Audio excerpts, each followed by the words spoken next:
Gejala pengendalian dan pengawasan dalam perusahaan.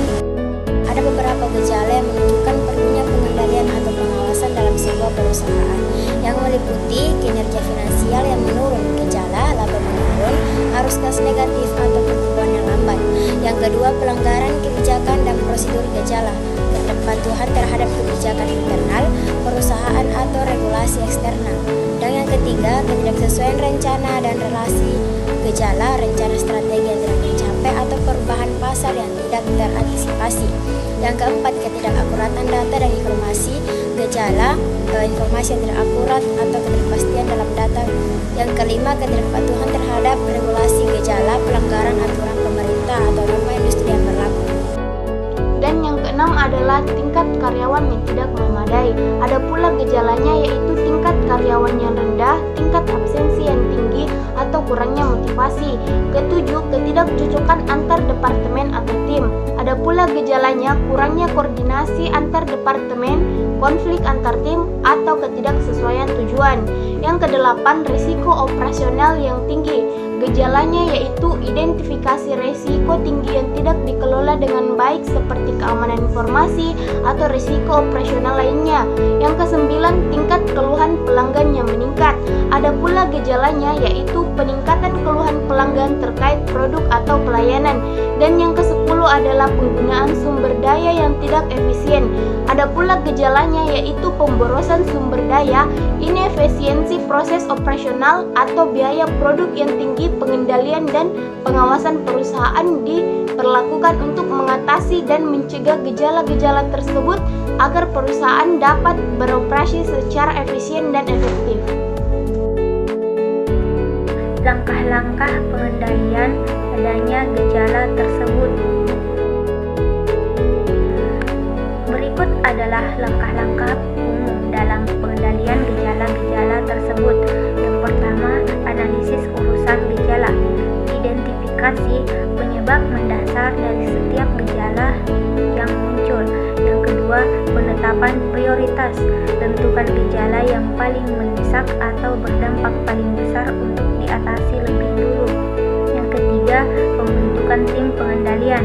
Bentuk tim khusus yang bertanggung jawab untuk menganalisis, merancang, dan melaksanakan langkah-langkah pengendalian. Yang keempat, rancangan rencana aksi.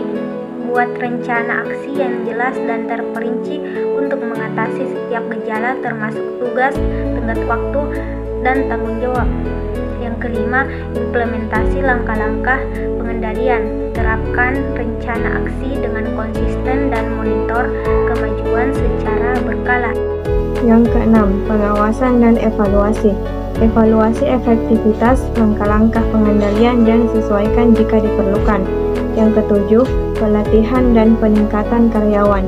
Sediakan pelatihan yang diperlukan dan dorong pengembangan keterampilan karyawan untuk mengatasi ketidaksesuaian atau kinerja rendah.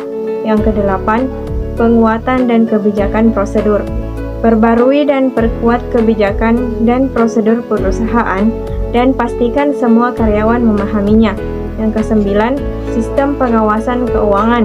Implementasikan sistem pengawasan keuangan yang memadai untuk memantau kinerja finansial dan mendeteksi perubahan secara cepat. Yang kesepuluh, komunikasi yang efektif.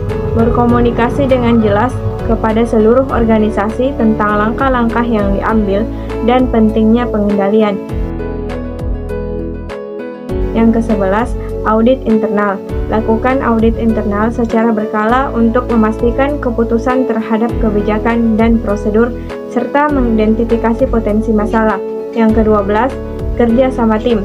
Tingkatkan kerjasama antar departemen atau tim untuk mengatasi ketidakcocokan dan peningkatan koordinasi. Selalu pantau dan tanggapi perubahan dalam lingkungan bisnis dan identifikasi risiko baru yang mungkin muncul. Dengan mengikuti langkah-langkah ini, perusahaan dapat mengembangkan sistem yang efektif untuk mengendalikan dan mencegah gejala-gejala yang dapat mempengaruhi kinerja dan kelanjutan operasional. Kesimpulan, pengendalian dan pengawasan dalam sebuah perusahaan yang penting untuk mengatasi berbagai gejala yang dapat mempengaruhi kinerja dan keberlanjutan operasional. Langkah-langkah seperti analisis gejala, penetapan prioritas, pembentukan tim, pengendalian, dan implementasi rencana aksi dapat membantu perusahaan dalam mengidentifikasi, mengatasi, dan mencegah masalah yang muncul. Selain itu, pelibatan karyawan, penguatan kebijakan, serta monitoring risiko dan kinerja finansial merupakan aspek penting dari pendekatan holistik untuk memastikan efisiensi dan efektivitas operasional perusahaan.